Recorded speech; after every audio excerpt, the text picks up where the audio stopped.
Ce n'est pas ce qu'ils veulent dire. C'est comme si nous allions tous les deux chercher le chaos. Les gens me sous-estiment. J'ai demandé ce combat. Je sais qu'il allait combattre Deontay Wilder et j'ai vu là une opportunité. Je l'ai contacté pour ce combat. Je serai victorieux.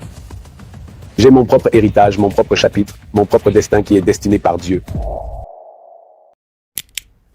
How are we? Good? We're good. Yeah. This was unexpected. No one thought this was supposed to be the fight. This was supposed to be Deontay Wilder. Yeah. Sitting here. Yeah, that was my route. I saw that. Yeah, to stick in boxing. They spoke about this fight before, and I said, no, it's a gimmick fight. It's not something that I think is right. Crossing over when I'm still chasing heavyweight glory, you know? And then I think when they saw what happened with his last fight, the situation with Wilder, this opportunity presented itself. But I never turned down a challenge, and I'm looking forward to it. You called it a gimmick fight then. Is it still that? I mean, this is now you taking on Français Ngannou as opposed to Tyson Fury when he did. Is it still a gimmick fight? No, it's the biggest challenge of my life. It's a gimmick fight. Fight is a gimmick. Although I think it's very funny because I think of gimmick fight like. Alors franchement, je connais pas vos pronostics, mais alors si on analyse d'abord par rapport à l'aspect de l'expérience, on peut dire que AJ, en ce qui concerne la boxe, il a de l'expérience parce que ça fait plusieurs années qu'il est dans la boxe. C'est en fait c'est son domaine de prédilection, c'est la boxe. Alors Français Ngannou, il sort du MMA, bien sûr, c'est pas le même style. Alors si on prend que le côté expérience, on pourra dire que AJ va gagner ce combat. Là, on parle en termes d'expérience à la boxe. Alors, si on parle par rapport à Français Ngannou en termes de son dernier combat contre Tyson Fury, on peut dire que Ngannou peut-être peut le compliquer aussi, peut poser des problèmes à AJ. Donc, ça reste quand même, tout reste possible. C'est un peu ça le côté théorique, mais c'est largement, on sait pas ce qui peut arriver, donc que le meilleur gagne, c'est tout ce qu'on peut dire. Donc je sais pas quels sont vos pronostics par rapport à ce combat. I mean, we are crossing. Yeah. This is a crossover, you know. But you're a boxer now. Yeah, it's my second fight, my second pro fight. Yeah. And then I'm taking on the. So my two first boxing match, I'm taking the top one, the top two of the top three heavyweight boxer in the generation. So quite interesting. You're going in at the deep end. Huh? You're going in at the deep end. Yes, yes. But it's good, as you said. It's a good challenge. It's very interesting. I always loved boxing growing up.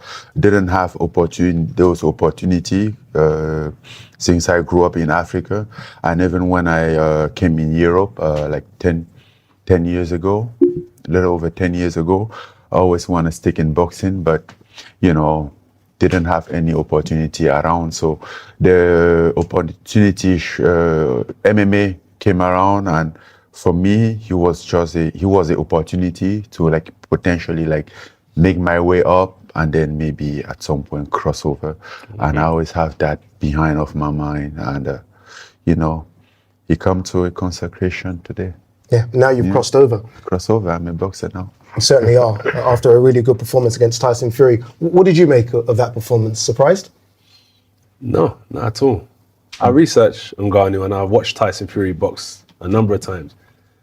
People claim he's the greatest of many, many generations, but I think if I box Tyson Fury, a lot of similarities will happen in the fight. So I'm not surprised at all. In terms of his style, who Fury is, it's just a boxing match. Well done to both of them. They put on an entertaining fight, but that's in the past. That's how boxing is, and we move forward now. So where is he as a boxer? I mean, again, we saw that first fight against Tyson Fury. It was his first fight. Anything could happen. No one knew what was going to happen. He's good. Ranked with the WBC now. He's always wanted to be a boxer. He's good. UFC champion. You know what it is? But not a boxer. But there's a lot of stand-up game. And in his industry, people have takedown, submission, stand-up, better at kicking. So when he fights, he's fighting people that have aspects that are good in every category. So he might fight someone who's better than him in stand-up. So I've watched people that he boxes that are good at stand-up and how he's dealt with people at their stand-up game. He knows how to box. He's not, in terms of training, you probably do more rounds in boxing and fair enough than in the fight, but he knows how to box, he knows his way around. The only difference is one's a cage and one's a ring. I feel like you're getting a lot of credit now from people saying you know how to box. I don't think you would have got that credit before the Fury fight. Yeah, but also you also have to understand that people will not believe in what they haven't seen. Like, you just come around with this guy that has a 0-0-0 on his boxing record, and you're telling people that he can box, and nobody have ever seen him in the amateur boxing match or in the Olympic or any type of boxing competition. So it's hard for people to believe, you know, like that he can fight. People goes more about statistic, which get them wrong most of the time. I always say, like, if I walk in the bar, I get in the bar, I see a guy who never been in the gym in his entire life. He's coming after me violently. I step back because it's a fight. You don't know what's gonna happen, you know. And some Ouais, c'est comme Ngannou l'a dit, parfois les statistiques peuvent tromper, donc on sait pas en fait, il y a plusieurs choses qui peuvent se passer pendant ce combat, donc comme je le disais, c'est très difficile à diagnostiquer, puis si on se base plus sur si on se base plus sur les statistiques, on pourra donner rapidement la victoire à AJ, mais voilà, c'est un combat, donc tout peut se passer, et voilà, donc dites-moi en commentaire quels sont vos pronostics par rapport à ce combat. Le 8 mars, Anthony Joshua contre Francis Ngannou.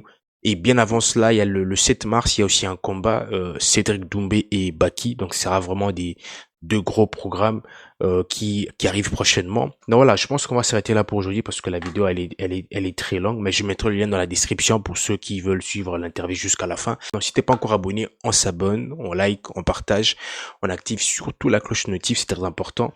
Et on se retrouve à la fois prochaine. Allez, prenez soin de vous. Ciao.